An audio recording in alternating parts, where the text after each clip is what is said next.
Hi friends, welcome to the analysis of IPL 2025. ఈ రోజు మనం match number 2 Sunrisers Hyderabad versus Rajasthan Royals గురించి అయితే మాట్లాడుకుందాం. ఈ రెండు టీమ్స్ ప్లేయింగ్ 11 ఎలా ఉండబోతుంది, అలాగే ఎవరెవరు కీలకంగా మారబోతున్నారు అనే దాని గురించి మనం అయితే మాట్లాడుకుందాం. ఫస్ట్ ఆఫ్ ఆల్ మ్యాచ్ జరిగేది హైదరాబాద్ లో కాబట్టి ఎస్ఆర్హెచ్ నుండి అయితే మొదలు పెడదాం. లాస్ట్ ఇయర్ మీరు చూసుకుంటే ఐపీఎల్ టైటిల్ కి ఒక్క అడుగు దూరంలో ఎస్ఆర్హెచ్ అయితే ఆగిపోయారు. కానీ ఈ ఇయర్ మాత్రం కప్పు కొట్టడానికే లాస్ట్ ఇయర్ కంటే స్ట్రాంగ్ గా వచ్చారని నాకైతే అనిపిస్తుంది. మనం ఇప్పుడు స్టార్టింగ్ 11 అయితే చూద్దాం. First of all SRH opener గా తిరుమల తిరుపతి ట్రావిస్ హెడ్ అయితే రాబోతున్నాడు. లాస్ట్ ఇయర్ ఈయన చేసిన విధ్వంసం అంతా ఇంత కాదు, 567 రన్స్ అయితే స్కోర్ చేసి ఎస్ఆర్హెచ్ కి సూపర్ స్టార్ట్ అయితే అందించాడు. ఇంకా ట్రావిస్ హెడ్ తో పాటు మరొక ఓపెనర్ గా విధ్వంసకరమైన అనంతపూర్ అభిషేక్ శర్మ అయితే రాబోతున్నాడు. లాస్ట్ ఇయర్ అభిషేక్ శర్మ కూడా 484 రన్స్ అయితే స్కోర్ చేశాడు. సేమ్ లాస్ట్ ఇయర్ లాగానే ఈ ఇయర్ కూడా ఎస్ఆర్హెచ్ బ్యాటింగ్ లైనప్ ని వీళ్ళే ముందుండి తీసుకెళ్లబోతున్నారు. ఇంకా వన్ డౌన్ లో మన ఇరగవరం ఇషాన్ కిషన్ అయితే రాబోతున్నాడు. ఇషాన్ కిషన్ చాలా మంచి బ్యాట్స్మెన్ అనమాట. కాకపోతే ఈయనతో వచ్చిన ప్రాబ్లం ఏంటంటే అయితే T20 ప్లేయర్ లాగా అయితే ఆడతాడు. ఒకవేళ ఆ రోజు బాల్ టైం అవ్వలేదా ఓడిఐ బ్యాట్స్మెన్ కంటే చాలా దారుణంగా అయితే ఆడతాడు. ఇషాన్ కిషన్ తో ఇది ఒక ప్రాబ్లం అయితే ఉందన్నమాట. ఇంకా వీళ్ళ ముగ్గురు తర్వాత రాయలసీమ రెడ్డి అలాగే కాకినాడ క్లాసన్ అయితే రాబోతున్నారు. వీళ్ళిద్దరూ కూడా ఎంత హార్డ్ హిట్టర్ లో నేనైతే ప్రత్యేకంగా చెప్పాల్సిన అవసరం అయితే లేదు. ఒక్కసారి మనం రివైండ్ చేసుకుంటే ఓపెనర్లుగా హెడ్ మన అభిషేక్ శర్మ, 1 డౌన్ లో ఇషాన్ కిషన్, 2 డౌన్ లో మన నితీష్ కుమార్ రెడ్డి, తర్వాత మన క్లాసన్ అయితే వస్తాడు. టాప్ 5 బ్యాట్స్మెన్ లో ఇద్దరు నుంచున్నా సరే ఎస్ఆర్హెచ్ కి అద్భుతమైన స్కోర్ అయితే వస్తుంది. నిజంగా రాక్ సాలిడ్ పవర్ హిట్టర్లు అయితే ఉన్నారు మన ఎస్ఆర్హెచ్ లో. దిమ్మ తిరిగిపోయే సిక్సర్లు అయితే మనం ఖచ్చితంగా చూడబోతున్నాం. ఇంకా వీళ్ళ తర్వాత అద్దంకి అభినవ్ మనోహర్ అయితే వస్తాడు. ఈయన కూడా చాలా మంచి బ్యాట్స్మెన్ అనమాట. వీళ్ళ 6 తర్వాత నేనైతే శ్రీలంకన్ ఆల్రౌండర్ అయినా కమిందు మెండిస్ అయితే ఉండాలని నేనైతే కోరుకుంటా. ఎందుకంటే మన కొత్తూరు కమిందు మెండిస్ కున్న స్పెషాలిటీ ఏంటంటే ఈయన 2 చేతులతో బౌలింగ్ వేయగలడు, at the same time batting కూడా చాలా బాగా ఆడతాడనమాట. నిజంగా ఇదైతే చాలా మంచి పిక్ అని నేనైతే చెప్తాను. మనం ఇప్పటి వరకు 7 గురించి అయితే మాట్లాడుకున్నాం. ఇంకప్పుడు మనం బౌలర్ల గురించి మాట్లాడుకుంటే ఎస్ఆర్హెచ్ బౌలింగ్ అనగానే మనకు ఫస్ట్ గుర్తొచ్చేది మన కెప్టెన్ పాలకొల్లు ప్యాట్ కమిన్స్ అనమాట. ఈసారి కమిన్స్ కి తోడుగా మైలవరం మహమ్మద్ షమి అయితే ఉన్నాడు. అలాగే హనుమాన్ జంక్షన్ హర్షల్ పటేల్ కూడా ఉన్నాడు. ఈ ముగ్గురు ఫాస్ట్ బౌలర్లో ఎవరైతే ఉన్నారో చాలా క్వాలిటీ బౌలర్లు, at the same time power play లో వేయగలరు, మిడిల్ ఓవర్స్ లో వేయగలరు, అలాగే డెత్ లో కూడా బౌలింగ్ బాగా వేయగలరు. నిజంగా బౌలింగ్ అయితే చాలా స్ట్రాంగ్ గా కనపడుతుంది.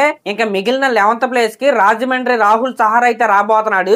టీమ్ లో ఏకైక స్పిన్నర్ అనమాట. ఇక్కడ ఎస్ఆర్హెచ్ కి ఫస్ట్ బౌలింగ్ కనుక వస్తే ఇంపాక్ట్ ప్లేయర్ గా మన ఉనాద్ కట్ అలాగే సమర్జిత్ సింగ్ అయితే తీసుకోవచ్చు.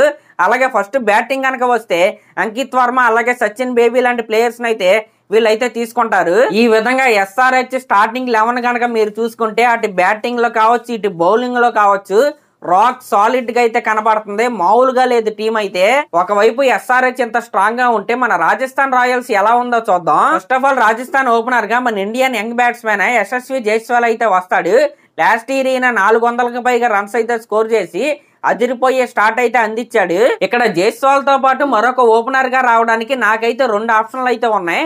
ఒకటి సంజు శాంసన్, అలాగే ఇంకొకటి నితీష్ రాణా అనమాట. ఎందుకంటే లాస్ట్ ఇయర్ వరకు బట్లర్ అయితే ఉండేవాడు కాబట్టి జైస్వాల్ బట్లర్ అయితే వచ్చేవాళ్ళు. 1 డౌన్ లో మన సంజు శాంసన్ అయితే వచ్చేవాడు. కానీ ఈసారి బట్లర్ లేడు కాబట్టి అందులోనూ సంజు శాంసన్ మన టీమిండియాకి T20 ఓపెనర్ గా అయితే ఉన్నాడు కాబట్టి సంజు శాంసన్ వస్తాడా, లేకపోతే సంజు శాంసన్ ఎప్పటిలాగే 1 డౌన్ లో వచ్చి మన నితీష్ రాణాని ఓపెనర్ గా పంపిస్తాడా అనేది నాకైతే చిన్న డౌట్ అయితే ఉంది. నాకు తెలిసి సంజు శాంసన్ ఓపెనర్ గా అయితే వస్తాడు. 1 డౌన్ లో నితీష్ రాణా అయితే వస్తాడని నేనైతే అనుకుంటున్నా.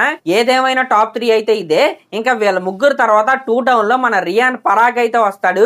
ఈయనే కెప్టెన్ అనమాట. ఈ మ్యాచ్ కే కాదు ఫస్ట్ 3 మ్యాచ్లకి కూడా రాజస్థాన్ కెప్టెన్ గా రియాన్ పరాగ్ అయితే ఉన్నాడు. సంజు శాంసన్ కావచ్చు లేకపోతే రియాన్ పరాగ్ కావచ్చు, లాస్ట్ ఇయర్ 500కు పైగా రన్స్ అయితే స్కోర్ చేశారు.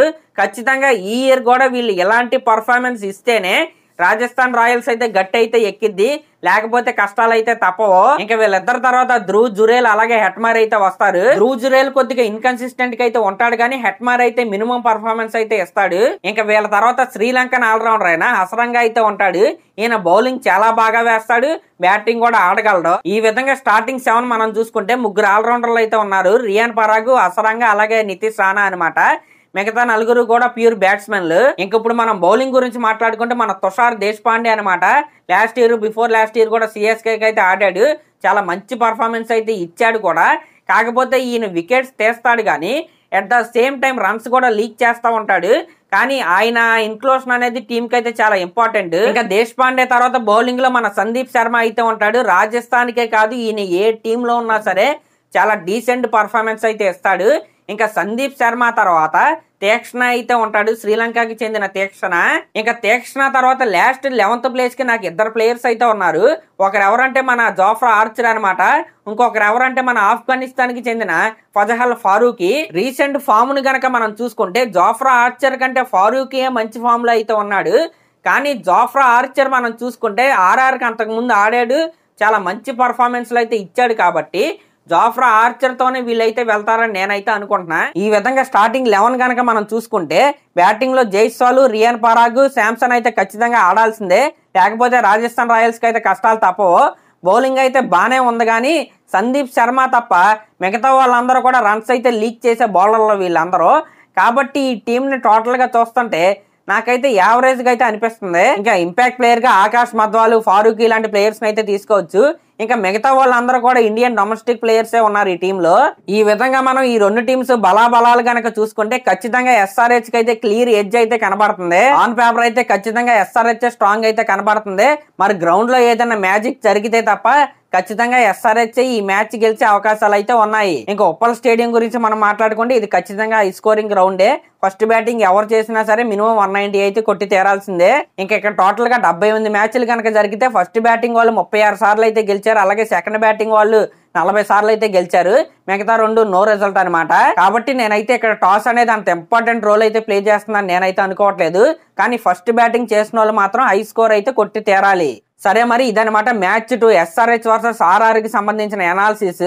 ఆల్రెడీ మన ఛానల్లో మ్యాచ్ 1 అయిన కేకేఆర్ వర్సెస్ ఆర్సీబీ, అలాగే మ్యాచ్ 3 అయిన సిఎస్కే వర్సెస్ ముంబైకి సంబంధించిన వీడియోలు అయితే ఉన్నాయి, ఒకసారి అయితే చూడండి. అలాగే ఈ మ్యాచ్ నెంబర్ 3 ఎస్ఆర్హెచ్ గెలిచిద్ది అనుకుంటున్నారా లేకపోతే ఆర్ఆర్ గెలిచిద్ది అనుకుంటున్నారా అనే దాని గురించి కింద ఒక కామెంట్ అయితే చేయండి. మీరు కనుక మన ఛానల్ ఫస్ట్ టైం చూస్తున్నట్టయితే ఖచ్చితంగా సబ్స్క్రైబ్ చేసుకోండి. Thank you.